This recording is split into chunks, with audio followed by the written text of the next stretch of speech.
নমস্কার বন্ধুরা, Bengali classes YouTube চ্যানেলে আপনাদের সকলকে স্বাগত।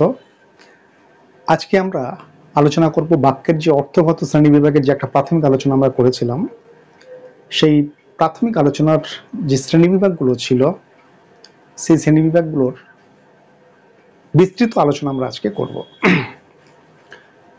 তো বাক্যের অর্থগত শ্রেণী বিভাগের একটা শ্রেণী হচ্ছে, প্রথম ছিল নির্দেশক বাক্য। নির্দেশক বাক্য কাকে বলছে? যে বাক্যে কোনো কিছু সম্পর্কে কোনো কিছু বলা হয় বা কোনো একটা ঘটনার বিবরণ দেওয়া হয় তাকে বলে নির্দেশক বাক্য। নির্দেশক বাক্য কাকে বলছে? যে বাক্যের সাহায্যে, যে বাক্যে কোনো কিছুর সম্পর্কে কিছু বলা হয় তাকে বলে নির্দেশক বাক্য। যদি এটাকে আবার ঘুরিয়ে বলি তাহলে বলা যেতে পারে যে বাক্যের সাহায্যে, যে বাক্যে কোনো কিছু নির্দেশ করা হয় বা স্বীকার করা হয় বা অস্বীকার করা হয়, যে বাক্যের সাহায্যে, তাকে বলে নির্দেশক বাক্য। এবারে নির্দেশক বাক্য যেটা বলছি, যে কোনো কিছু নির্দেশ করা হয়, কোনো কিছু স্বীকার করা হয় বা কোনো কিছু অস্বীকার করা হয়, যেটাকে নির্দেশক বাক্য বলা হচ্ছে, সেই নির্দেশক বাক্যের মূলত দুটি ভাগে ভাগ করা হয়। একটা হচ্ছে হ্যাঁ বাচক বা হ্যাঁ বোধক বা অস্তর্থক বা সদর্থক বা ইতিবাচক বাক্য। আর আরেকটা শ্রেণী বিভাগ হচ্ছে না বাচক, নাস্তর্থক, নগর্থক বা নেতিবাচক বাক্য। মানে এটাকে না বোধক বলা যেতে পারে, এটাকে না বাচক বলা যেতে পারে, এটাকে ন্যস্তর্থক বলা যেতে পারে, এটাকে নেতিবাচক বলা যেতে পারে, আর এটাকে নগর্থকও বলা যেতে পারে। তাহলে এই নির্দেশক বাক্যের মূলত দুটো শ্রেণী বিভাগ। একটা কি বললাম, যে হ্যাঁ বাচক বা হ্যাঁ বোধক বা অস্তর্থক বা ইতিবাচক।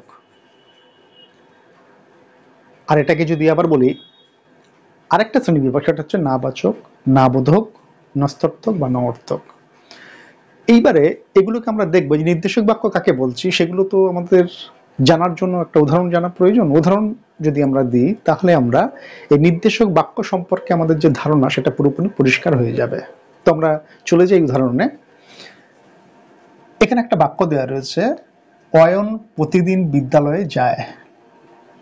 এই অয়ন প্রতিদিন বিদ্যালয়ে যায় একটা ঘটনার অয়নের সম্পর্কে বলা হচ্ছে, কারোর সম্পর্কে, কোনো কিছু সম্পর্কে কিছু বলা হয়, তো অয়নের সম্পর্কে বলা হচ্ছে না, কোনো কিছু সম্পর্কে কিছু বলা হয় তাকে তো নির্দেশক বাক্য বলে। তো এখানে হচ্ছে ওই অয়ন প্রতিদিন বিদ্যালয়ে যায়, এখানে হচ্ছে অয়নের সম্পর্কে বলা হচ্ছে, অয়নের সম্পর্কে কিছু বলা হচ্ছে। কিছুটা কি বলা হচ্ছে না, অয়ন প্রতিদিন বিদ্যালয়ে যায়। তো অয়নের সম্পর্কে বলা হচ্ছে অয়ন একজন ব্যক্তি যে বিদ্যালয়ে যায়, এবং শুধু বিদ্যালয়ে যায় না, সে প্রতিদিন যায় বিদ্যালয়ে, অর্থাৎ ধারাবাহিকভাবে সে বিদ্যালয়ে যায়। তাহলে অয়নের সম্পর্কে বলা হচ্ছে, তার বিদ্যালয়ে যাওয়ার কথা বলা হচ্ছে, এটা নির্দেশক বাক্য। আবার যদি দ্বিতীয়টা বলি, মানব ভালো পড়াশোনা করে। এই মানব একজন ব্যক্তি, মানবের সম্পর্কে কিছু বলা হচ্ছে। কি বলা হচ্ছে? তার পড়াশোনা সম্পর্কে বলা হচ্ছে, সে কেমন পড়াশোনা করে, সে ভালো পড়াশোনা করে। তাহলে কোনো কিছু সম্পর্কে কোনো কিছু বলা হয়, তাহলে অয়নের সম্পর্কে বলা হচ্ছে অয়ন বিদ্যালয়ে যায় এবং প্রতিদিনে যায়। মানবের সম্পর্কে বলা হচ্ছে মানব পড়াশোনা করে, কেমন পড়াশোনা করে, সে ভালো পড়াশোনা করে। তাহলে যে বাক্যের দ্বারা কোনো কিছু সম্পর্কে কিছু বলা হয় সেটাকে নির্দেশক বাক্য বলে। আবার এটাকে যদি ঘুরিয়ে বলি, যে বাক্যের সাহায্যে, যে বাক্যে কোনো কিছু নির্দেশ করা হয় বা স্বীকার করা হয় বা অস্বীকার করা হয় তাকে নির্দেশক বাক্য বলে। আবার সেকেন্ড দিকে চলে যাই আমরা, যদি এগুলো কিন্তু এই যে প্রথম দুটো উদাহরণ আমরা দিলাম, এগুলো মূলত ইতিবাচক, হ্যাঁবাচক বা অস্তর্থক বাক্যের লক্ষণ। এবারে যদি আমরা সেকেন্ড এক্সাম্পলে চলে যাই, এক্সাম্পল 1 2, ফার্স্ট এক্সাম্পল 1 2 হচ্ছে ইতিবাচক বাক্য বা হ্যাঁবোধক বা ইতিবাচক বাক্য বা হ্যাঁবোধক বাক্য বা অস্তর্থক বাক্য বলি বা সদর্থক বাক্য বলি, এগুলোর উদাহরণস্বরূপ দেখিয়ে দিয়েছি আমরা নির্দেশক বাক্যে। দ্বিতীয় যেটা বলছে, সুরভি বিদ্যালয়ে একদম যেতে চায় না।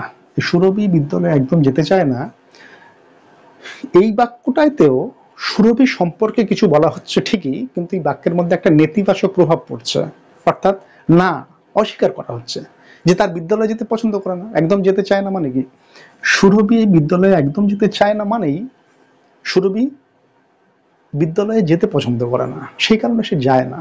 তার সম্পর্কে নেতিবাচক যে প্রভাব বা নেতিবাচক মনোভাবাপন্ন যে অর্থ এখানে প্রকাশ পাচ্ছে, এটাকে বলা হচ্ছে নেতিবাচক বাক্য, নঙর্থক বাক্য বা নাবাচক বাক্য বা নস্তর্থক বাক্য।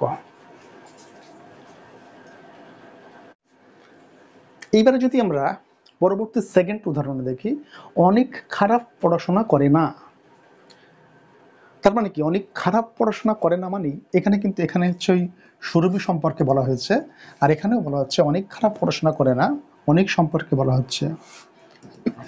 এইবার এই বাক্যটাকে আমাদের খুব ভালো করে লক্ষ্য করতে হবে যে অনেক খারাপ পড়াশোনা করে না মানেই তো সে ভালো পড়াশোনা করে। বাক্যটার মধ্যে নেতিবাচক লক্ষণ প্রকাশ হলেও সেটা কিন্তু নেতিবাচক লক্ষণ প্রকাশের মধ্যে থেকেও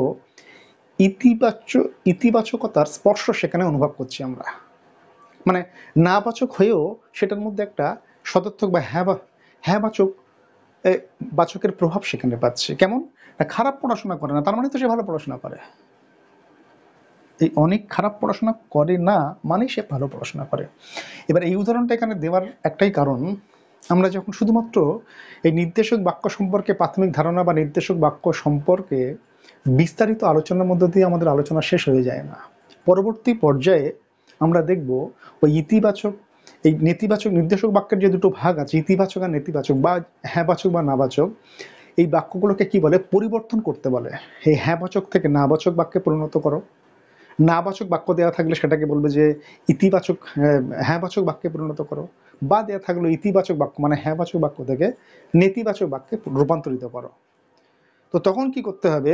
যদি সেটা হ্যাঁবাচক বাক্য থাকে, সেই হ্যাঁবাচক বাক্যটাকে নাবাচক বাক্য আমাদের করতে হবে। তো যদি সেটা হ্যাঁবাচক বাক্য থাকে, সেই হ্যাঁবাচক বাক্যটাকে নাবাচক বাক্য আমাদের করতে হবে। কিন্তু একটা জিনিস মাথায় রাখতে হবে, বাক্যটা নেতিবাচক বাক্য হবে বা নাবাচক বাক্য হবে, কিন্তু ওই হ্যাঁবাচকের যেমন অর্থ প্রকাশিত হচ্ছিল ঠিক তেমনই অর্থ প্রকাশিত হবে। এখন যদি এটাকে আমরা বলতাম অনেক খারাপ পড়াশোনা করে না, এটাকে যদি আমরা এমন এমন দেয়া থাকতো যে অনেক, ভালো করে আমাদের শুনতে হবে যে কোনো একটা জিনিস, কোনো একটা ব্যাকরণের কোনো জিনিস আমরা সাধারণত মনে করি যে এটা দুর্বোধ্য, কিন্তু যদি ভালো করে আমরা আলোচনা করি দেখবো যে ব্যাকরণ খুবই সহজসাধ্য, এবং সেটার জন্য আমাদেরকে বুঝতে হবে। আমাদের কি করতে হবে? আমাদেরকে বুঝতে হবে। ব্যাকরণ ভালোভাবে শিখতে গেলে আমাদেরকে বুঝতে হবে। তো আমাদের এখন দায়িত্ব হচ্ছে বোঝা। তা আমরা বুঝি এই অনেক খারাপ পড়াশোনা করে না, এটাকে বাদ দিলাম, আমি এটাকে ছেড়ে দিলাম।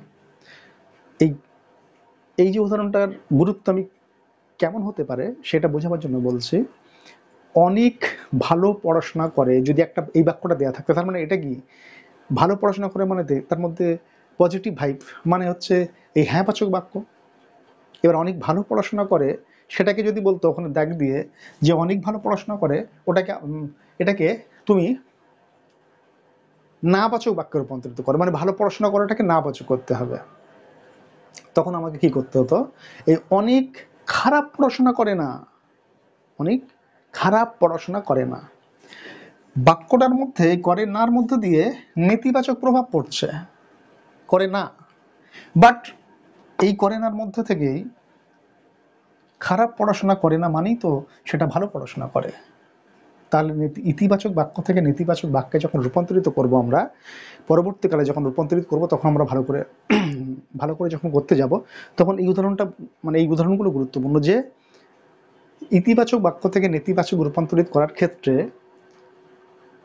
বাক্যের অর্থ বা যে বাক্যটা যে যে অর্থ প্রকাশ করছিল ওই একই অর্থ অক্ষুণ্ণ থাকবে, মানে অর্থ কোনো পরিবর্তন হবে না, কিন্তু নেতিবাচক প্রভাবের মধ্যে দিয়ে সেই অর্থ অক্ষুণ্ণ থাকবে। কেমন ভাবে থাকবে?